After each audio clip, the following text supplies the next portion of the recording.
ఐగుప్తులో ఇశ్రాయేలీయులు బానిసత్వము చేసే రోజులవి.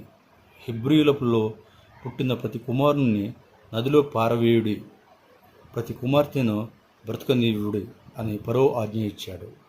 అటువంటి భయంకరమైన దినాలలో మోషే పుట్టాడు. 3 నెలలు తల్లి దాచిపెట్టింది.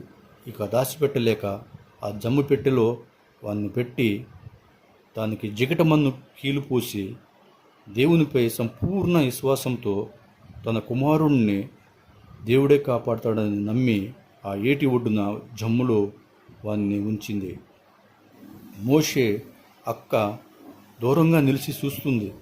ఫరో కుమార్తె స్నానానికి వచ్చింది. ఆ పెట్టెను చూసి దాన్ని తెప్పించి తెరిచి చూసింది. ఆ పిల్లవాడు ఏడుస్తున్నాడు. అప్పుడు వాని అక్క వచ్చి, నీ కొరకు ఈ పిల్లవాడిని పెంచుటకు ఓ ఇబ్రి స్త్రీని పిలుచుకొని వచ్చేదనా అని అడిగింది. వెళ్ళుమని ఫరో కుమార్తె చెప్పగా ఆ చిన్నది వెళ్ళి ఆ బిడ్డ తల్లిని పిలుచుకొని వచ్చింది. ఆహా, ఆ తల్లి విశ్వాసం ఎంత గొప్పదే! తన కుమారుణ్ణి తన ఇంటిలో ఇక ఉంచలేదని గ్రహించి ప్రార్థనతో విశ్వాసంతో దేవుని చేతిలో పెట్టి ఆ బిడ్డ భవిష్యత్తును దేవునికి అప్పగించిన ఫలితంగా ఆ బిడ్డను ప్రమాదకర నీటి ప్రవాహంలో కాపాడి సురక్షితంగా తిరిగి తల్లికి అప్పగించినది దేవుడే కదా.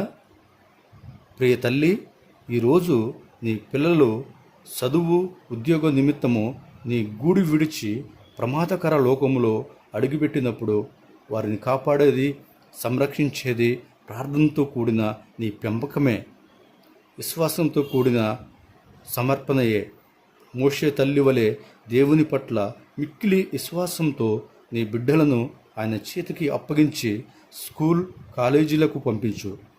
ఆ దేవదేవుడే వారిని తన రెక్కల చాటున దాచి సురక్షితముగా వారిని కాపాడి ప్రయోజకులుగా చేసి నీకు గర్వకారణముగా తనకు మహిమకరముగా నీ బిడ్డలను మరల్చుటకు ఆయన దేవుడు సమర్థుడు.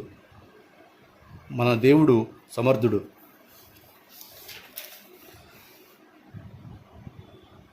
ఇంటింటిని దర్శించే ఓ సేవకుడు ఒకరోజు ఒక ప్రత్యేక గృహాన్ని దర్శించాడు.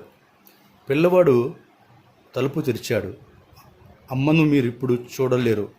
9 గంటల నుంచి 10 గంటల వరకు అమ్మ ప్రార్థన చేస్తుంది అని ఆ పిల్లవాడు చెప్పాడు. ఆ సేవకుడు ఆ తల్లి కొరకు ఎదురు చూశాడు.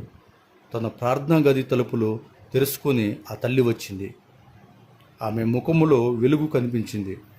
ఆ గృహం ఎందుకో అంత ప్రకాశముగా ఉన్నదో, ఆమె 2 కుమారులు యవనప్రాయంలో చెడిపోక లోక పాపములో పడిపోక ప్రయోజకులుగా ఎందుకు ఉన్నారో, ఆ కుమార్తె మిషనరీగా ఎందుకు వెళ్ళిందో అప్పుడు ఆ సేవకునికి అర్థమైంది. మీకు తెలుసా, 19 మంది పిల్లల కొరకు తల్లి సుసన్న వెస్లీ తన గదిలో ప్రతిరోజు 1 గంట సేపు దేవునితో సన్నిహితంగా ఒంటరిగా ప్రార్థనలో పోరాడేది. ఇంకో విషయం తెలుసా, ప్రార్థించే తల్లి నుండి ఆమె పిల్లలను నరకమంతా కలిసినా వేరు చేయలేరని బిల్లి సండే గారు చెప్పారు. అలాగే అవును ప్రియ తల్లి, 3 నెలల పసివాడైన మోషేను ఫరో మరణ శాసనమైన ఆ తల్లి నుండి వేరు చేయలేకపోయింది. కారణం, మోషే తల్లి ప్రార్థనా పరురాలు. నీ పసిపిల్లల ప్రాణము కొరకు నీ చేతులు ఆయన తట్టు వెత్తుము అని బైబిల్ సెలవిస్తుంది కదా. మరి ఈ రోజు నుంచైనా నీ పిల్లల కొరకు ప్రతిరోజు 1 గంట సేపు అయినా ప్రార్థిస్తావా? ఆయన దేవుడు ఇచ్చే బహుమానాలను పొందుకుంటావా?